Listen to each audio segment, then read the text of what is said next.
이 시간 함께 나누실 말씀 요한복음 21장 말씀입니다. 21장 1절과 또 21장 15절에서 23절까지 말씀을 좀 봉독하도록 하겠습니다. 21장 1절은 저랑 한 목소리로 먼저 봉독하시고요. 21장 15절에서 23절은 한 절씩 교독하도록 하겠습니다. 함께 하시죠. 그 후에 예수께서 디베랴 호수에서 또 제자들에게 자기를 나타내셨으니 나타내신 일은 이러하니라.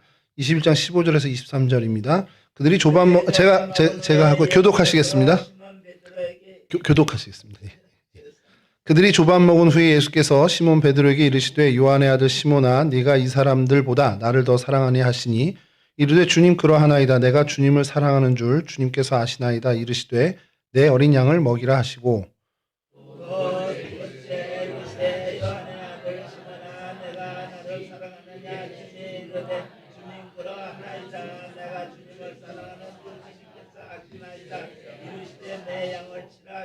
세 번째 이르시되 요한의 아들 시몬아 네가 나를 사랑하느냐 하시니 주께서 세 번째 네가 나를 사랑하냐 하심으로 베드로가 근심하여 이르되 주님 모든 것을 아시오매 내가 주님을 사랑하는 줄을 주님께서 아시나이다. 예수께서 이르시되 내 양을 먹이라.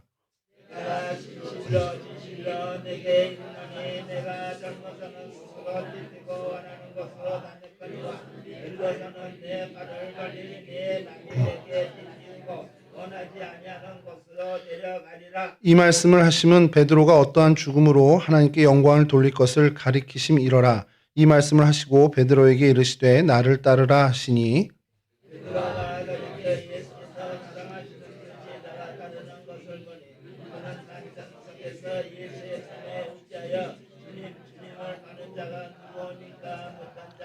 이에 베드로가 그를 보고 예수께 여짜오되 주님 이 사람은 어떻게 되겠사옵나이까?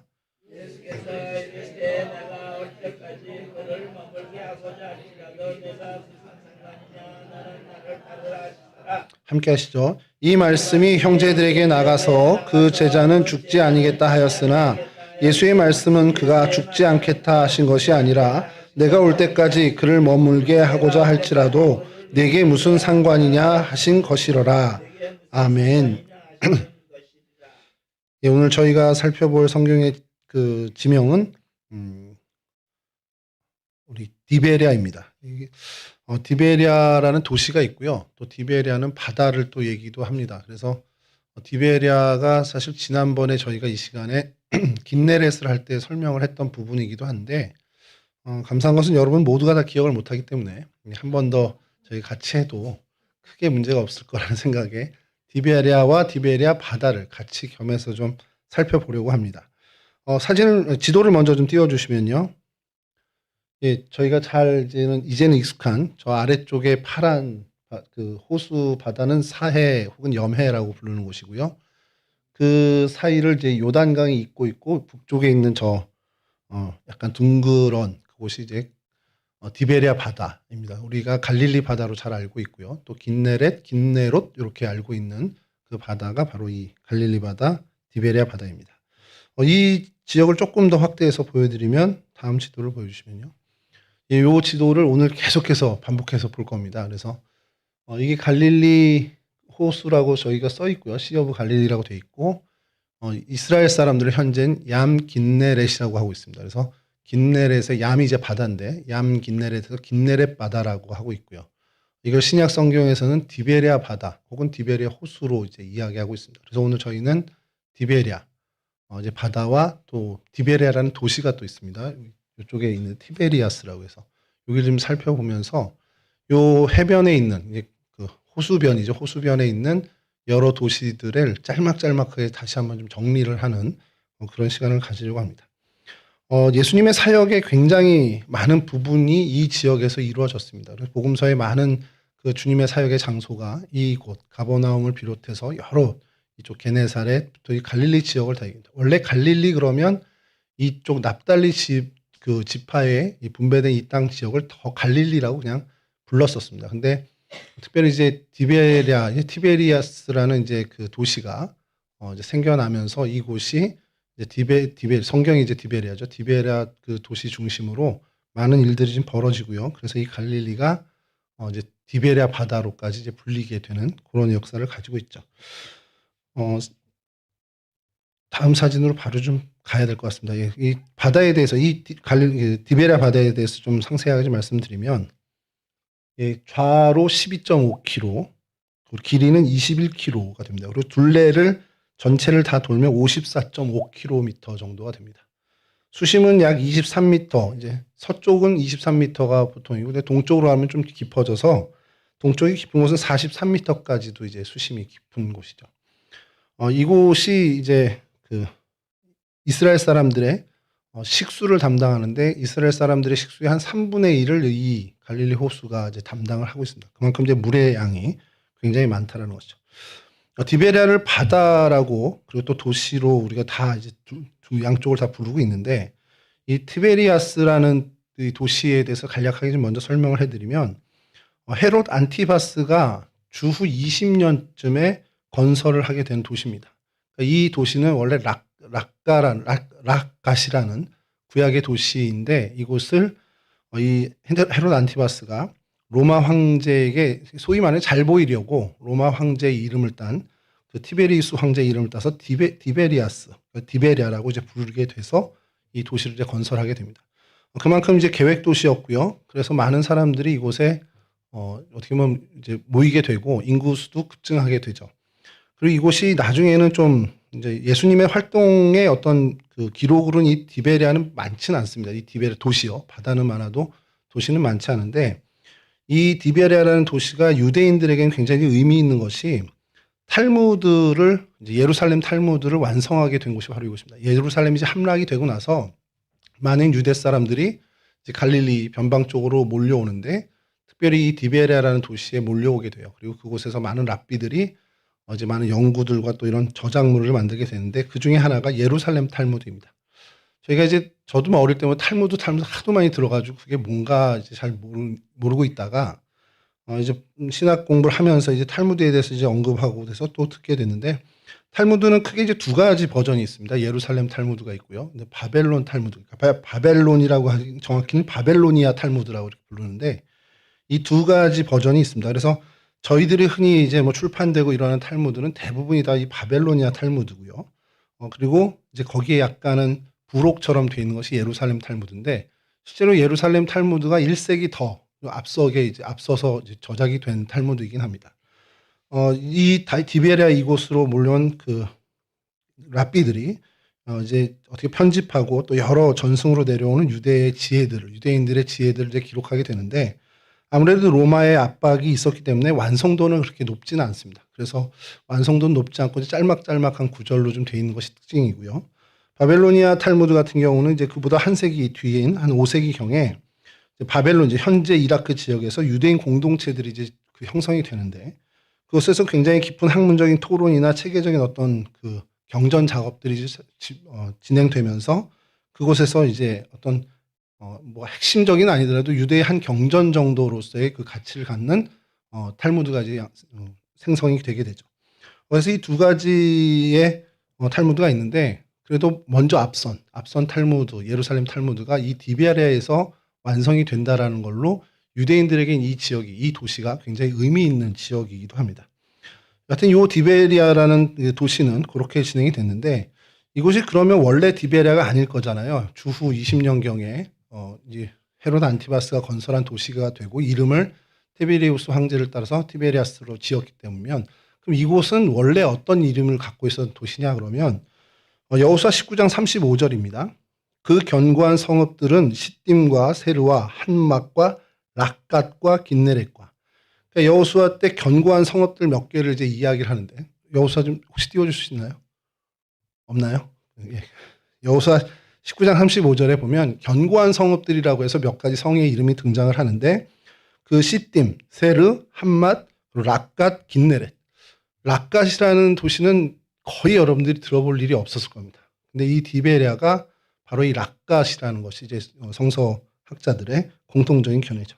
이 락갓이라는 뜻은 그 히브리 말로 해변가 이런 뜻을 갖고 있습니다. 그래서 지금 이 디베리아스, 자꾸 헷갈리네, 이 디베리아 이곳이 이 락갓이라는 성읍이었다라는 것을 좀 기억하고, 그래서 이곳을 이제 헤롯 안티바스가 황제에게 좀 잘 보일 요량으로 도시를 건설하게 되고, 사실은 그 해변가에 있는 여러 도시 중에 아직까지도 좀 건재하고 그래도 도시의 규모를 잘 갖추고 있는 도시가 바로 이 디베리아가 됩니다. 다른 도시들은 그냥 별로 특징이 없고, 뭐 전에 우리가 살펴봤지만 마가당 같은 경우는 이제 뭐 공동체 교회라든지 박물관 이런 것들이 있는 정도고, 이곳은 확실히 사람들이 모여 사는 좀 활성화되어 있는 도시의 모습을 갖춘 곳입니다. 그래서 다음 사진, 아까 지도 사진인데요. 예, 여기에서 제일 아래 보면 전도사님이 잘해주리라 믿습니다. 제일 아래에 빨간 점, 제일 아래에 있는 빨간 점이 뭐라고 되어 있냐면, 예, 갈릴리 댐이라고도 하고 드가니아 댐이라고도 이제 하는 곳입니다. 기술적인 문제가 있어서 잘 안 되는 것 같은데요. 이 댐의 사진을 좀 보여드리겠습니다. 다음 사진 보여주시죠.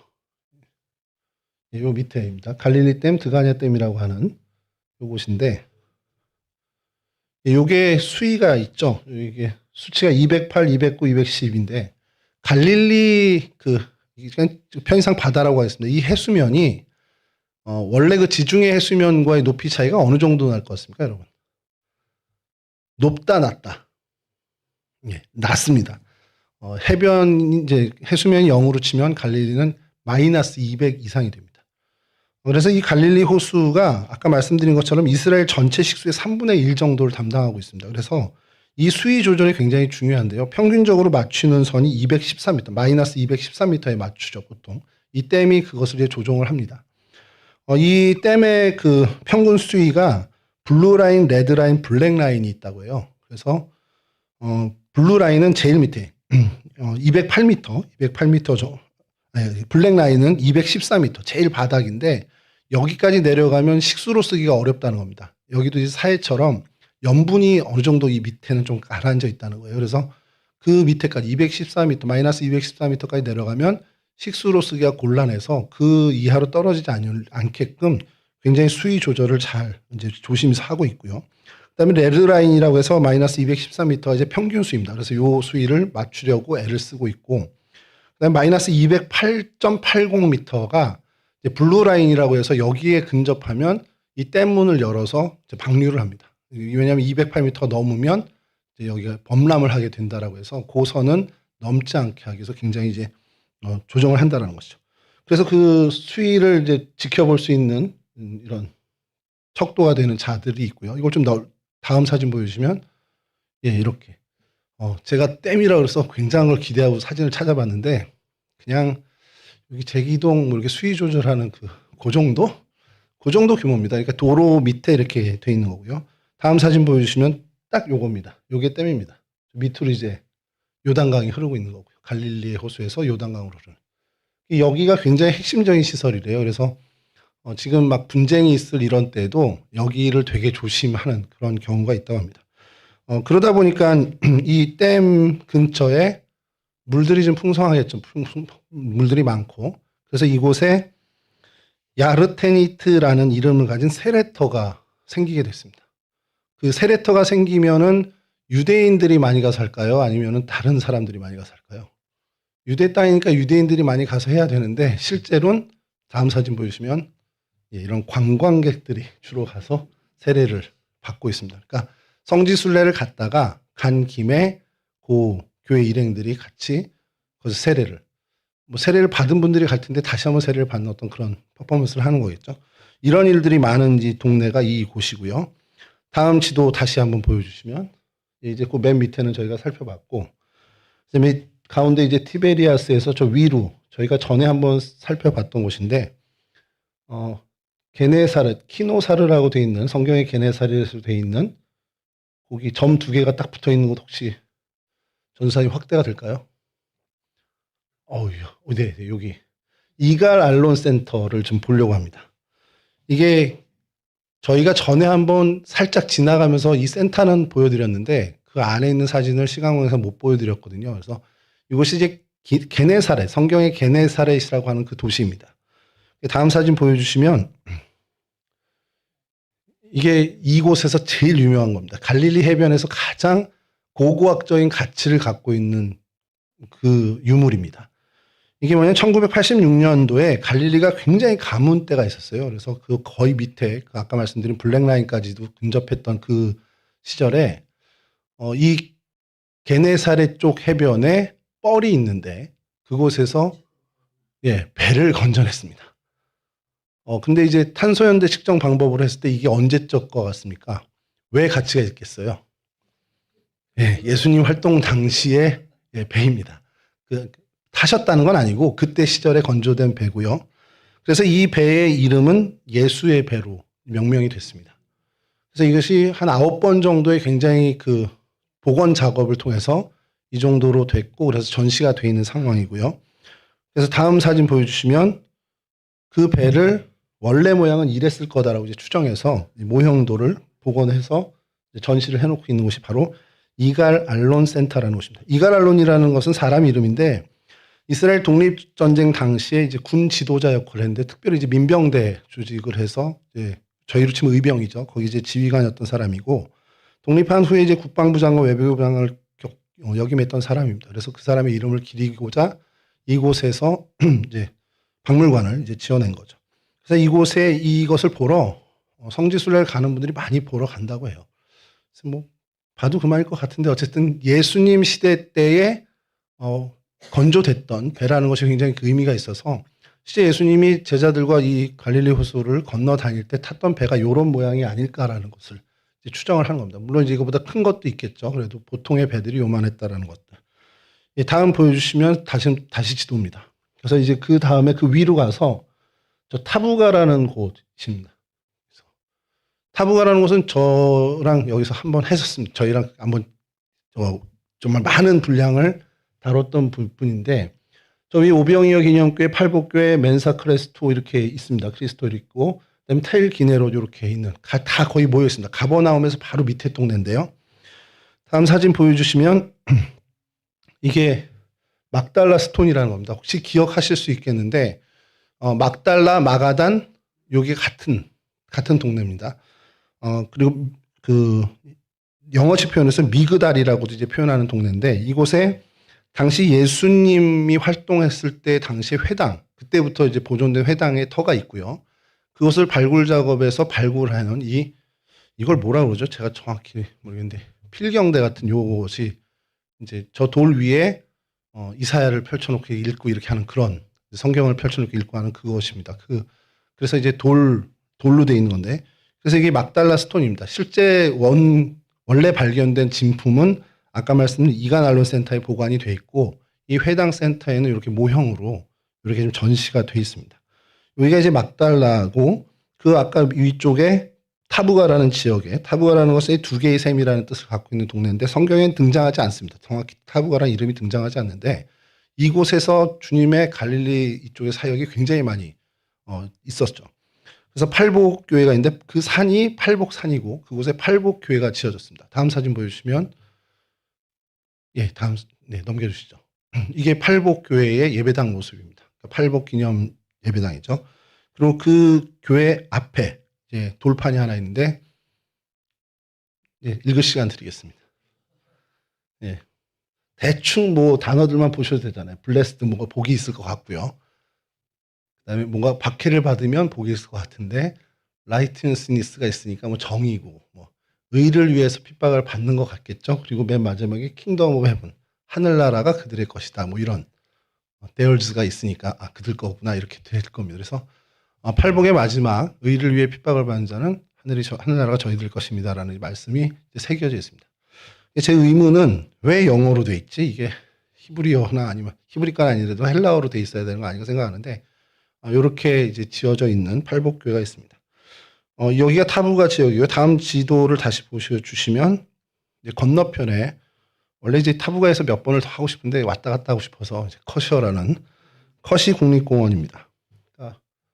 오른쪽 역시 잘 찾으시네요. 확실히 전도사님입니다. 평택의 최고 아웃풋 우리 방 전도사님이 커시라고 이제 한글로 써 있는데 이게 그 사람들 발음으로는 크루시입니다. 크루시 국립공원입니다.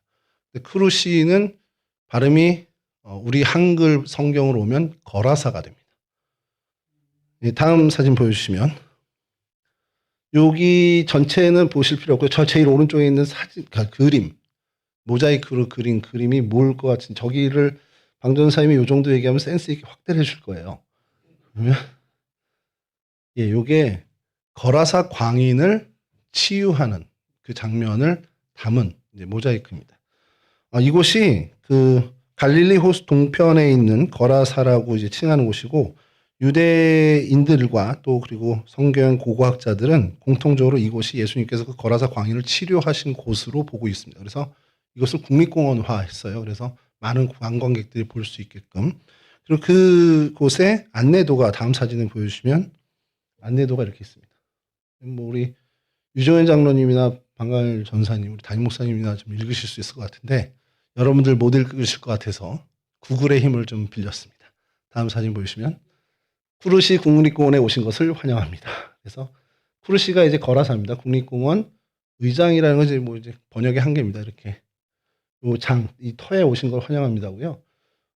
비잔틴 시대의 수도원 터가 있고요. 그다음에 그 전망대가 있습니다. 바다를 바라볼 수 있는 전망대가 있고, 또 그 아래쪽에는 모래밭, 모래구절이라고 하는 곳이 좀 있고요. 그다음에 이쪽으로는 목욕탕 터, 그리고 맨 밑에는 GS인지는 모르겠지만 편의점이 있습니다. 이렇게 안내도가 이렇게 되어 있습니다. 그래서 이곳이 관광객들이 많이 몰리는, 이제 그 전체 갈릴리 해변 중에 관광객이 그나마 꽤 많이 오는 도시 중에 하나입니다. 다시 이제 지도로 가서 다시 타부가 쪽으로 가겠습니다. 타부가 쪽으로 다시 가면 오병이어 기념교회가 있습니다. 그 팔복산 뒤에, 팔복교회 뒤쪽으로 오병이어 교회가 있는데, 이 교회 역시도 주님께서 이곳에서 오병이어의 이적을 일으켰다라고 이제 사람들, 그러니까 성경 고고학자들이 이제 별 의견 없이, 이견 없이 그것을 다 이야기합니다. 그래서 남자만 5천 명이면 뭐 한 15,000명, 2만 명까지도 보는데, 그 사람들이 모일 동네가 그만한 터가 있을까라는 게 이제 성경 고고학자들의 고민이었는데, 이 지역에 그런 터가, 뭐 지금은 바나나 농장, 바나나 밭으로 되어 있는 곳인데, 그런 터들이 그래도 제법 많은 곳이 바로 이 동네라는 겁니다. 그리고 민가랑 좀 떨어져 있었고요. 가버나움에서 어느 정도 떨어져 있고, 그래서 그 동네를 보고 있고, 그래서 여기 이제 팔복 기념, 오병이어 기념교회를 세우게 됩니다. 사진 보여주시면, 예, 예배당을 이렇게 지었고요. 예, 저 지붕이 있는 교회 예배당이 오병이어 기념교회고, 그 다음에 사진이 지저스 인 타부가라는 해서 오병이어 교회의 기념 그 안내 표지판이 있습니다. 그리고 이 예배당의 특징은 그 예배당 입구 바닥에 요 모자이크가 있습니다. 다음 사진 보여주시면, 이건 여러분들 많이 좀 보셨던 걸 겁니다. 예, 오병이어 떡인데 떡 개수가 4개입니다. 4개입니다. 이건 여러분 숙제로 내드리겠습니다. 왜 4개일까? 검색을 많이 해보십시오. 왜 그런지. 그러면 많은 의견들이 나옵니다. 그래서 있습니까? 저는 안 보이는데. 예, 이렇게 있는 오병이어 교회가 있고요. 그 다음에 이제 이곳에서 오늘 본문과 연결되는 중요한 한 예배당이 있는데, 다음 지도에 다시 그 자리 보여주시면 타부가, 그 다음에 팔복교회 있고, 그 옆에 멘사 크리스토라는 글이 있습니다. 이제 같은 바로 붙어 있기 때문에 뭐 이렇게 점을 달리 찍기가 어려워서 팔복교회 그리고 멘사 크리스토 이렇게 찍혀 있죠. 다음 사진 보여주시면 기억나실 겁니다. 해변에 아예 붙어 있는 교회 예배당. 베드로 수익권 교회라고도 하고요. 그리스도의 식탁이라는 뜻을 가진 라틴어의 멘사 크리스토 예배당이라고도 합니다. 이곳이 중요하게 된 것은 이 교회 예배당 안에 이게 있어서 그렇습니다. 다음 사진 보여주시면, 예, 여기 십자가가 있고 거기에 멘사 크리스티라고 되어 있습니다. 라틴어로. 멘사 크리스티 혹은 멘사 크리스토라고 발음을 하는데, 바위 덩어리죠. 그리스도의 식탁이란 뜻입니다. 오늘 본문하고 연결이 되면, 오늘 본문 저희가 읽은 본문에 앞서 예수님께서 배를 타고 이제 그물질을 하는 제자들에게 너에게 고기가 좀 있느냐 하면서 부르실 때 이제 고기를 굽고 거기서 식사를 같이 하시잖아요. 아침 식사를. 그 자리가 여기라고 이제 성경학자들은 믿고 있습니다. 그래서 이곳이 그리스도의 식탁. 그리고 이곳에서 오늘 본문의 이야기, 베드로에게 네가 나를 사랑하느냐 3번 확인을 하죠. 그래서 베드로가 최고의 그 수제자라는 것이 인정됐다라고 해서 베드로 수익권 교회라고 우리말로 번역하면 이제 그런 교회 예배당이 기념으로 되어 있습니다. 정말 감사한 것은요, 여러분들의 표정이 처음 보는 것 같이 이렇게 보고 계시는 거예요. 다 했습니다. 작년에 다 했던 겁니다. 그래서 너무 감사해서 내년에도 또 하면 또 이 표정으로 봐주시지 않을까. 그래서 이 디베랴 바다, 그러니까 디베랴 바다, 갈릴리 바다라고 하는 그 인근에 있는 여러 도시들의 이야기들을 잠깐 좀 설명을 드렸고요. 유병성 목사님이라는 분이 있어요. 이거 지금 현재 이스라엘에서 많은 이런 성경 고고학에 관련된 많은 자료들을 올려주시는 분인데, 이 목사님이 이런 이스라엘에 대해서 많이 이렇게 강연을 하고 할 때 갈릴리 호수, 디베랴 바다 이것에 대해서 강연하면 질문들을 좀 받는데 그 질문들의 한 4가지, 가장 빈번하게 받는 질문의 4가지를 좀 정리해서 자료를 올리셨더라고요. 그래서 그게 참 우리에게도 좀 될 수 있겠다. 왜냐하면 저희도 궁금한데 물어보기도 뭐하고 딱히 뭐 부목사한테 가우지 목사한테 물어봤는데 모르면 무안하잖아요. 그러니까 안 물어보고 이렇게 되는 질문 한 4가지가 있는데 디베랴 바다에 대한 질문입니다. 4가지가. 첫 번째는 이 목사님한테 그런 많은 질문들을 하는 거예요. 목사님, 이 디베랴가 바다예요? 호수예요? 네, 호수입니다. 정확하게 지정학적으로는 호수입니다. 근데 왜 바다라고 부르죠? 성경에 바다라고 굉장히 많이 나옵니다. 그래서 이것에 대해서 설명을 좀 드리면 고대 히브리인들의 개념은요, 우리가 얘기하는 바다가 저 바다가 아닙니다. 그러니까 물이 많은 건 바다예요. 이게 여러분 언뜻 이해가 안 되시지만 저희 어머니도 저한테 그런 적이 있습니다. 제가 어릴 때죠. 몇 살인지는 말씀드리기 어렵지만 물을 먹다가 쏟았어요. 집에, 안방에. 근데 치울 방법이 없어서 그냥 서 있었습니다. 어머니가 부엌에서 나오시더니 물바다를 만들어놨네. 전 바다를 만든 적이 없는데 이게 바다구나. 이 정도만 되면 바다구나. 고대 히브리인 개념도요. 물이 많으면 그냥 바다라고 했습니다. 그 증거가 뭐가 있냐면 열왕기상 7장 23절 26절 39절 44절 열왕기하 16장 17절 열왕기하 25장 13절 여기에 성전에 대한 이야기가 성전 구조에 대한 이야기가 나오는데 성전 앞에 물두멍을 놓습니다. 물을 담아놓은 큰 항아리 같은 걸 놓는데 그것을 노수로 만든 그거를 바다라고 칭합니다. 심지어 높바다라고 표현하기도 하고요. 그래서 그거를 고대 히브리인들은 그냥 바다라고, 물이 많이 모이는 걸 바다라고 합니다. 그러니까 호수도 바다예요.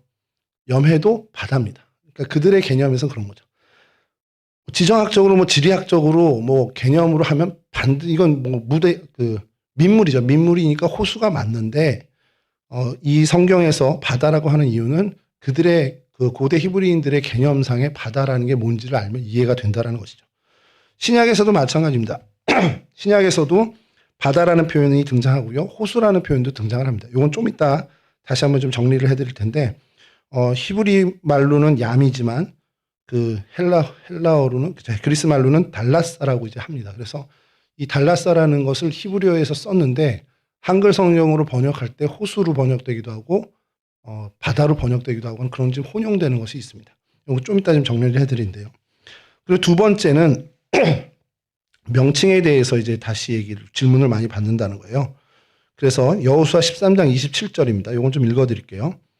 골짜기에 있는 벳하람과 베니무라와 숫곳과 사본 곧 헤스본 왕 시온의 나라의 남은 땅 요단과 그 강에서부터 요단 동쪽 긴네렛 바다 끝까지니라. 이제 그 영역을 이야기하면서 긴네렛 바다, 이게 이제 히브리 말로는 얌 키네렛이라고 이제 쓰여 있는데 이 바다라고 이제 표현을 하는 것이죠. 근데 왜 긴네렛이라고도 하고 신약의 디베랴 바다는 명확하죠. 디베리오 예. 어쨌든 그 건설한 도시 이름을 따서 디베랴라고 바다를 칭하는 건 아는데 갈릴리라는 것도 왜 갈릴리라는 이름이 붙었는지 그건 납달리 땅 갈릴리 지방 이방의 갈릴리 이렇게 칭했기 때문에 갈릴리 바다라고 하는 것이 있고 근데 이 긴네렛이라는 것은 왜 어디서 온 명칭이냐 이거죠. 긴네렛이라는 것은 키네로트라는 이제 히브리 말입니다. 히브리 말로 키네로트 그리고 앞에 얌이 붙어서 바다라는 얌이 붙어서 얌 키네로트가 되는데 이 키네로트는 전에도 한번 말씀드렸지만 긴네렛 시간에 말씀드렸는데 하프라는 뜻입니다. 하프가 절반의 하프가 아니라 이 악기 하프입니다. 갈릴리 호수의 모양을 보면 뭐 동의하는 분도 있고 동의하지 않는 분도 있지만 하프 모양이라는 거예요. 그래서 그것을 기네렛, 뭐 키노로 이렇게 이제 불린 단어에서 차용이 와서 됐다라는 것이 첫 번째 설이고, 두 번째 설은 그 동네에 텔 키네렛이라는 동네가 있습니다. 아까 지도에서도 잠깐 스쳐 지나갔는데 텔 기네렛으로 게네사렛 위쪽에 텔 기네렛이라고 하는 동네가 있어요. 그래서 그 텔 기네렛에서 그 앞에 있는 바다다 해가지고 긴네렛, 바다, 얌 기네렛 이렇게 불렀다라는 설이 두 번째 설입니다. 그리고 세 번째 설은 아까 말씀드린 그 바벨론 탈무드에 이런 표현이 나옵니다. 바벨론 탈무드 메길로트 6장에 갈릴리의 열매가 하프 소리처럼 달콤하다, 이런 표현이 나온다는 거예요.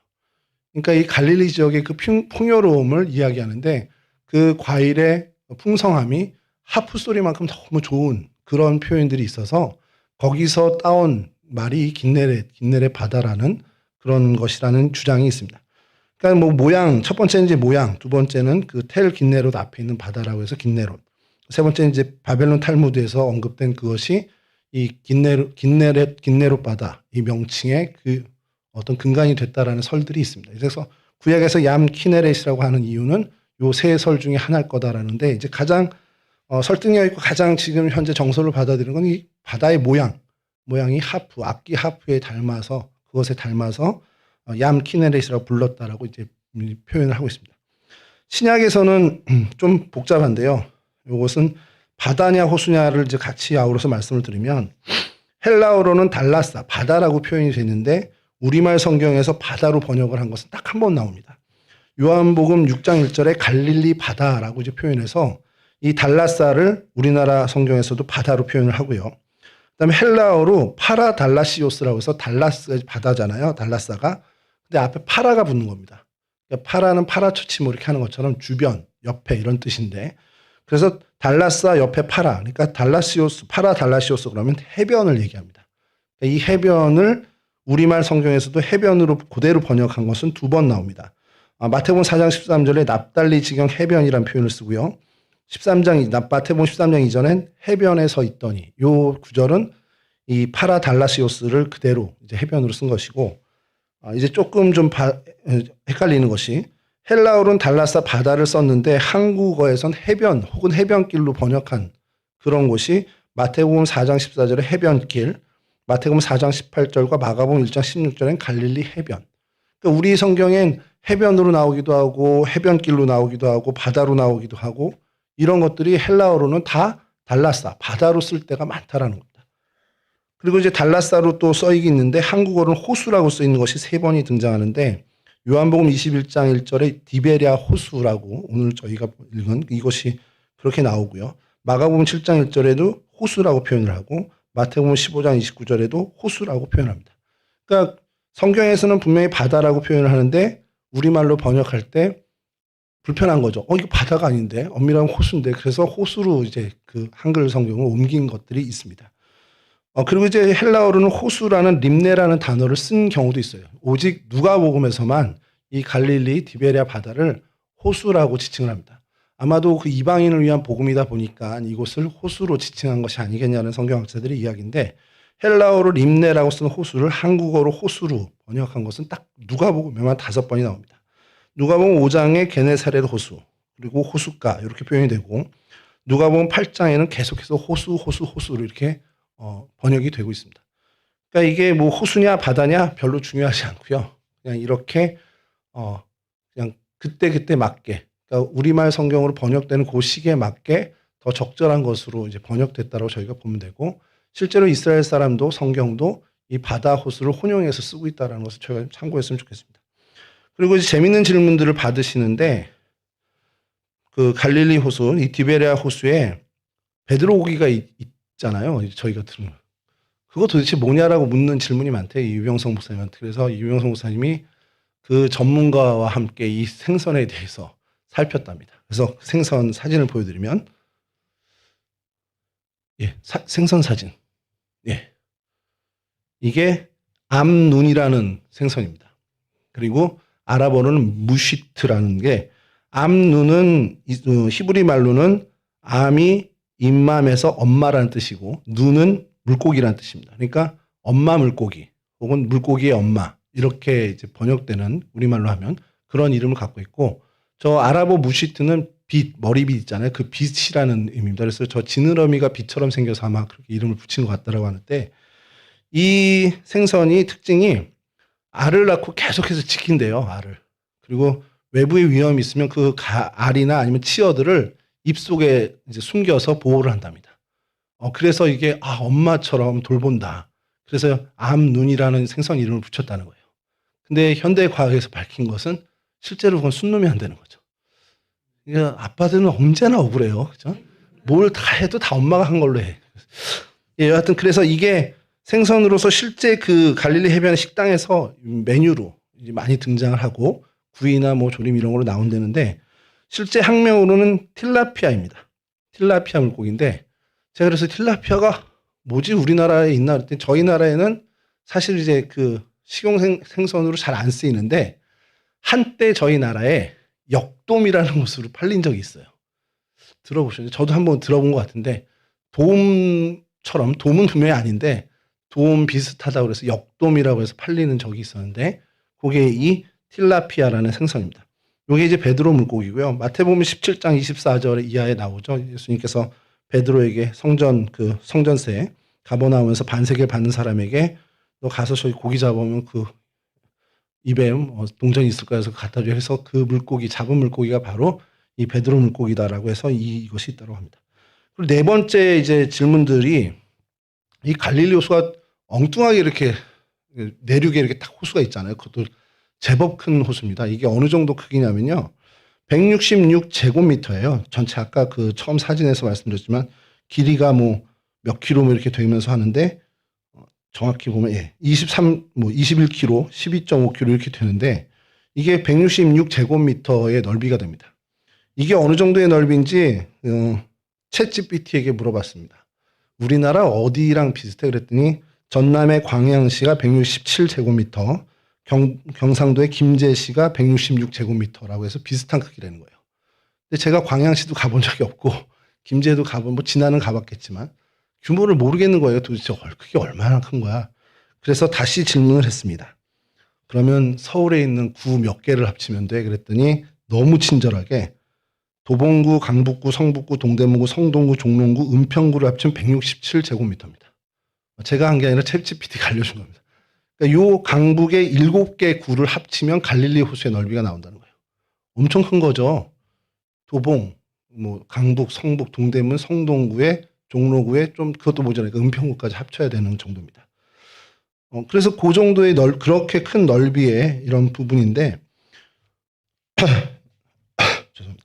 이곳이 그러면 생뚱맞게 이렇게 내륙 한가운데 이런 큰 호수가 생긴 건 혹시 분화구 아니에요? 라는 질문들이 많이 있다는 겁니다. 그래서 이것에 대해서도 그 질문 받은 걸 답을 보여드리면 다음 사진 보여주시면 이건 이제 지리학에서 이제 다루는 얘기입니다. 그래서 단층 작용으로 인해서 이제 협곡들이 생겨나는데 그 단층 작용으로 인해서 협곡이 생기는 것 중에 제일 큰 협곡, 그 대협곡이라고 불리는 것이 이 지역에 있습니다. 그래서 이스라엘 땅판과 요르단 땅판이 이렇게 단층 작용으로 해서 좀 어긋나게 돼요. 다음 사진 보여주시면 이 판이 이렇게 붙어 있습니다. 지그재그로 붙어 있다가 요르단 땅판이 북쪽으로 옮겨지게 돼요. 이스라엘 땅판은 그 자리에 있었고 이건 지리학자들의 얘기입니다. 그래서 위로 올라가면 어떻게 되냐? 다음 사진 보여주시면 틈이 벌어지는 겁니다. 위로 올라가면서. 그래서 제일 위쪽에 홀라 호수가 있고 그 다음에 갈릴리 이 디베레아 바다가 생기고 그 밑으로 사해, 염해가 생기게 됐다라는 것이 지리학자들이 그러니까 분화구가 아니고 단층 작용에 의해서 생겼다 이런 얘기들을 하는 거죠. 이렇게 이제 그 질문들에 대해서 답을 이제 했는데 갈릴리나 이런 부분에 대해서 더 질문들이 있으면 그건 나중에 또 한번 저희가 기회 되면 또 해보고요. 이렇게 해서 오늘 좀 저희가 이 디베레아 바다, 디베레아 호수, 혹은 갈릴리 바다, 갈릴리 호수를 좀 살펴봤는데 도대체 어디서 이거를 좀 저희가 장소는 찾았는데 사건을 어느 걸 해야 될까 고민이 많았습니다. 그래도 제일 아까 의미가 있는 곳이 멘사 크리스티라는 그곳에서 있었던 일이 그래도 갈릴리 바다의 여러 사건들 중에 오늘 저희들이 좀 한 번 더 좀 의미를 되새기면 좋은 사건이 아닐까 싶어서 그 말씀을 본문을 잡았는데 여러분 오늘 읽은 그 디베레 호수가에서 일어난 사건이 주님과 제자들의 복음서에서 나타난 마지막 대화입니다. 그 의미 있죠. 주님과 제자들이 마지막 대화한 거니까. 근데 주님과 제자들의 마지막 대화의 마지막 말이 사실은 조금 좀 의아해요. 주님이 이제 베드로에 대해서 사랑을 확인하죠. 그리고 베드로가 앞으로 어떤 삶을 통해서 하나님께 영광을 돌리고 순교를 할지를 말씀해 주십니다. 이 굉장히 어떻게 분위기가 좀 위중한 분위기잖아요. 그리고 참 엄숙한 분위기여야 되는데 그럼에도 불구하고 베드로는 아직도 철없는 모습을 보이는데 주님께서 그와 같은 이야기를 하는데도 불구하고 그의 관심은 쟤는 어떻게 될까? 요한은 쟤는 어떻게 될까? 이게 그의 관심이었습니다. 굉장히 미숙한 모습을 보여주죠. 주님 그래서 쟤는 어떻게 돼요? 라고 이야기합니다. 그랬더니 주님께서 그에게 마지막 하시는 얘기는 결국 너 이 자세로 살아야 돼. 이 마지막 말씀하신 것에 이 사명자의 자세로 살아야 돼 하는 것이 바로 영역을 지키라는 겁니다. 자리를 지켜라. 네 사명에만 집중해라. 이게 베드로에게 건넨 주님의 마지막 말씀입니다. 이것은 결국 우리에게 하시는 말씀과도 같다라는 거죠. 요한복음 21장 22절 다시 한번 읽으면 내가 올 때까지 그를 머물게 하고자 할지라도 내게 무슨 상관이냐? 너는 나를 따라. 너 무슨 상관 있니? 그게 너랑. 이게 주님의 복음서에 나타난 마지막 말씀이라는 게 참 의미심장합니다. 야, 너 왜 그걸 상관해? 그거 신경 쓰지 마. 이게 주님의 말씀이에요. 내가 올 때까지 그를 머물게 할지라도 네가 너한테 무슨 상관이냐? 넌 그냥 나를 따러. 이게 복음서에서 주님께서 마지막 하신 마지막 말씀이라는 거예요. 근데 재미난 건요. 사도행전 첫머리 시작하신 주님의 말씀이 뭘로 시작하냐면 사도행전 1장 7절입니다. 1장 6절은 잘 알죠. 오직 성령이 너에게 임하시면 이거잖아요. 1장 8절이 오직 성령이 너에게 임하십니다. 그 앞에 주님께서 하신 말씀, 그러니까 첫 마디가 이르시되 때와 시기는 아버지께서 자기 권한에 두셨으니 너희가 알 바 아니요. 그리고 이어지는 것이 오직 성령이 너에게 임하십니다. 그러니까 사도행전을 여는 첫 번째 주님의 말씀은 니네 알 바 아니야. 니네 상관하지 마. 이겁니다. 왜 그러냐? 이스라엘 나라가 회복되는 때가 언제입니까? 라는 이들의 궁금증이 있어요. 근데 그것에 대해서 주님은 너희 알 바 아니다라는 답을 하십니다. 여러분 당연히 제자들의 관심은 이스라엘의 정치적 독립이 관심이 갈 수밖에 없죠. 나라를 잃은 20대 30대 사람입니다. 그럼 당연히 나라를 위해서 걱정하고 나라의 운명이 어떻게 될지 고민하는 게 자연스럽습니다. 그래서 주님께 물어봤는데 주님은 너희가 알 바 아니다. 이렇게 선을 그어버리시는 거예요. 이걸 헬라어 성경으로 직역하면 그것을 아는 것은 너희의 것이 아니다. 이렇게 됩니다. 그러니까 이거 니네 거 아니니까 너 신경 쓰지 말라는 거죠. 여러분 우리 피조물이 창조해 주신 하나님을 믿고 사랑하는 것. 이게 그 믿음이라고 우리가 통칭해 산다면 정말 하나님을 향한 믿음의 성숙은 하나님의 영역을 침범하지 않고 하나님의 영역을 존중하는 것으로 우리가 나가야 된다는 겁니다. 철저하게 하나님의 영역을 존중하는 것. 아, 이건 하나님의 일이지. 내가 하나님의 자리에 서서 하나님처럼 구는 것. 이걸 안 하는 게 굉장히 중요한 성숙된 믿음이라는 겁니다. 내가 올해 농사를 지어요. 수고하고 땀 흘립니다. 1년 동안 열심히 수고해 땀 흘립니다. 이건 내 몫이고요. 그 1년 동안 기상 상황이 어떻게 전개될지 농사의 결과가 어떻게 될지 이건 전적으로 하나님의 영역이라는 겁니다. 그러니까 내가 할 건 수고의 땀을 흘리는 거 거기에만 집중하면 돼요. 비가 올지 안 올지 이거 뭐 고민은 되겠죠. 근데 그거에 대해서 내가 할 수 있는 게 없잖아요. 이 결과가 어떻게 될지 모르는데 그건 정말 하나님의 영역으로 맡기는 믿음을 가져야 한다는 겁니다. 이게 하나님께서 우리에게 요구하시는 사명자의 자세라는 거죠. 제가 목회하게 되면서 알게 된 굉장히 존경하는 저보다 몇 살 위가 몇 차이는 안 나는데 그 의사 선생님 한 분이 계십니다. 재활의원을 하시는 선생님이신데 그분이 병원 입구에다가 조그맣게 하나 써놓은 게 있어요. 그래서 그걸 유심히 보게 됐는데 God cures, 그러니까 하나님이 치료하십니다. 이렇게 써놨어요. 그리고 그 밑에 We care 이렇게 되어 있습니다. 그러니까 하나님은 치료하시는 거고 우리는 돌봅니다. 이렇게 써 있는 거죠. 근데 이게 정말 너무 마음에 저는 와닿는 거예요. 아, 그래. 새 사람으로 빚으시고 새 사람으로 회복시키는 건 하나님의 영역이고 우리는 그 하나님의 영역을 돕기 위해서 그를 관심 갖고 격려하고 그저 돌보는 것에 집중하는 거죠. 우리가 치료하는 게 아니라는 거예요. 우리가 뭔가 그 사람에 대해서 막 간섭하고 해서 뭔가를 새 사람으로 만들고 빚는 건 우리의 능력이 아니고 그건 하나님의 영역이고 우리는 그저 하나님의 마음을 가지고 그에게 관심 갖고 그를 격려하는 것. 그것에 집중하면 된다는 겁니다.